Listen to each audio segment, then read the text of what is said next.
Assalamualaikum warahmatullahi wabarakatuh. Waalaikumsalam warahmatullahi wabarakatuh. Perkenalan, saya dari Ibu Rumini dari Binaan Desa Ndokoro, Wirosari. Baru setengah tahunan Pak Ustadz. Desa mana?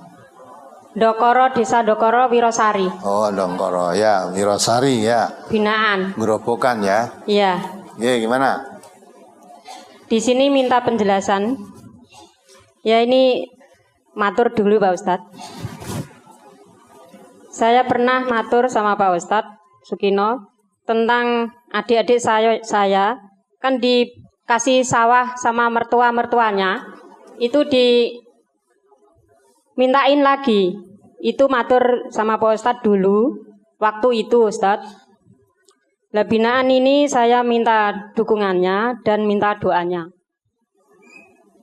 Yang kedua, minta penjelasan tentang syafaat.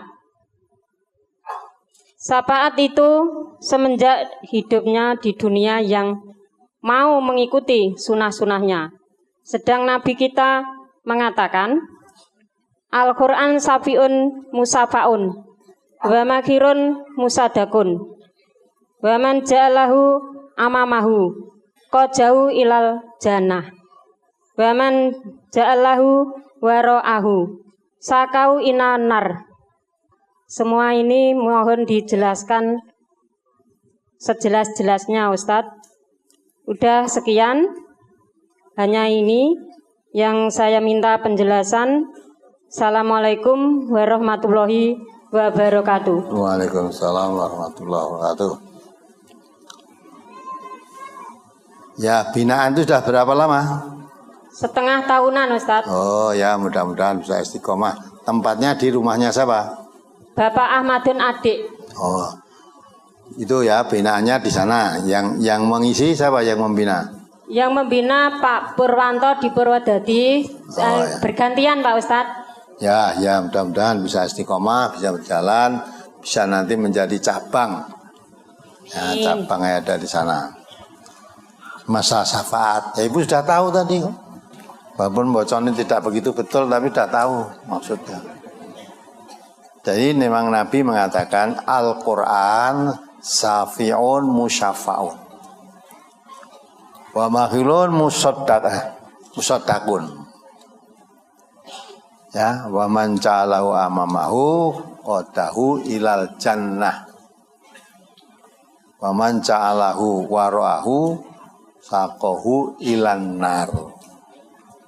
Al-Quran itu pertolongan. Syafaat itu kan pertolongan. Syafi'un musyafaun. Jadi yang namanya syafaat itu pertolongan. Di Al-Quran itu pertolongan yang bisa diterima penolongannya, yang bisa menolongnya. Wa makhilun musaddaqun, pembela yang dibenarkan. Jadi Al-Quran itu pertolongan dan menjadi pembela yang dibenarkan. Siapa yang menjadikan Al-Quran itu di depannya, kita di belakang, artinya mengikuti petunjuk Al-Quran, dikatakan oleh Nabi, hadis Nabi, duru ma kitabillahi haitsumadaro. Beredarlah kamu mengikuti Al-Quran, kemana saja Quran itu membawa kamu. Artinya, Qurannya di depan, kita di belakang, perjalanan kita ikuti Quran, terus kemana aja diikuti terus. Kalau kamu mengikuti petunjuk Al-Quran, wadahu ilal jannah, kamu akan dibawa masuk surga. Tapi kalau Quran kamu taruh di belakang, ya, yang di depan diri kita, nafsu kita ini, kita berjalan kemana, Qurannya ditarik untuk mengikuti dirinya. Bukan dirinya mengikuti Quran, tapi Quran harus mengikuti aku.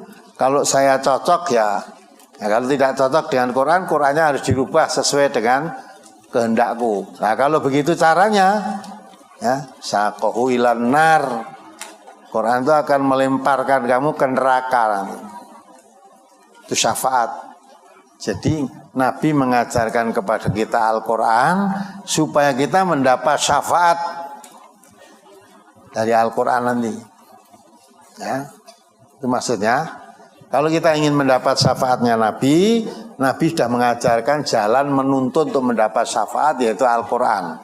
Kalau kamu mengikuti Al-Quran, kamu dapat syafaat. Akhirnya syafaat Nabi, karena yang mengajarkan Al-Quran kepada kita kan Nabi. Menyampaikan Quran dari Allah kepada kita itu kan Nabi. Nah, aku dalam hidup mengikuti petunjuk Al-Quran dijamin la yadillu wa la yasqa. Tidak sesat, tidak celaka karena mendapat syafaatnya Quran tadi. Ya.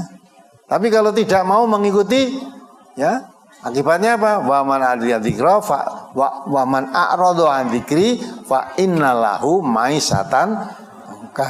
Kalau berpaling tidak mau mengikuti ya petunjukku dari Al-Quran, ya akan mengalami kesempitan hidup. Wa nahsuruhu yaumal qiyamati, nanti di akhirat dikumpulkan dalam keadaan buta. Artinya tidak mendapat syafaat dari Quran itu. Penjelasannya itu apa yang kurang jelas ya. Jadi kalau kita ingin mendapat syafaat apa yang diajarkan oleh Nabi, ikuti Quran. Kalau tidak mengikuti Al-Quran, malah mengikuti hawa nafsu, akan melemparkan kamu ke neraka. Saya sakit lumpuh, cari uang 5.000 saja tidak bisa. Tetapi saya yakin selama saya masih hidup, pasti Allah kasih rezeki kepadaku, entah lewat tangan siapa. Amalan apa yang bisa mendatangkan rezeki yang tidak disangka-sangka? Karena orang lumpuh biasanya hanya membuat amalan, tidak bisa bekerja, Ustaz. Ya, sampai sekarang kan masih dapat berarti. Ya lumpuh tadi lah, lumpuh kan ya, bukan baru saja ngomong ini terus lumpuh kan, tidak. Berarti sudah berapa lama kamu lumpuh, berapa lama tidak bisa bekerja, sampai hari ini masih bisa makan apa tidak? Nah berarti kan Allah beri rezeki kita masih diberi rezeki oleh Allah.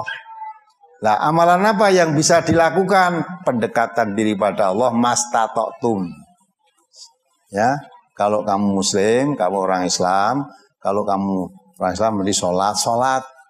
Tidak bisa sholat dengan berdiri karena kamu lumpuh dengan duduk. Tidak bisa duduk dengan berbaring. Ya, tidak bisa dengan duduk ya berbaring, boleh sholat. Ya, tidak bisa wudhu ya tayamum, udah semaksimalnya. Terus tidak bisa dengan amal perbuatan karena lumpuh, dengan lisan banyak zikrullah, ala bidzikrillah tatmainul qulub. Dengan kamu banyak zikir pada Allah, hatimu tentram. Tentang rezeki betul apa yang kamu katakan, tawakal ala Allah. Selama manusia masih hidup pasti diberi rezeki oleh Allah. Pasti diberi. Dari mana? Ya min haitsu la yahtasib.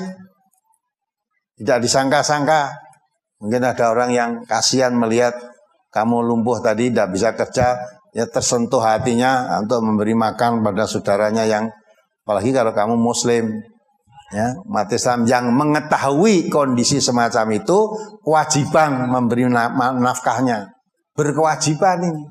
Umat Islam yang tahu, maka dalam hadis Nabi kan, ya, jangan kamu berbuat zalim pada sama muslim.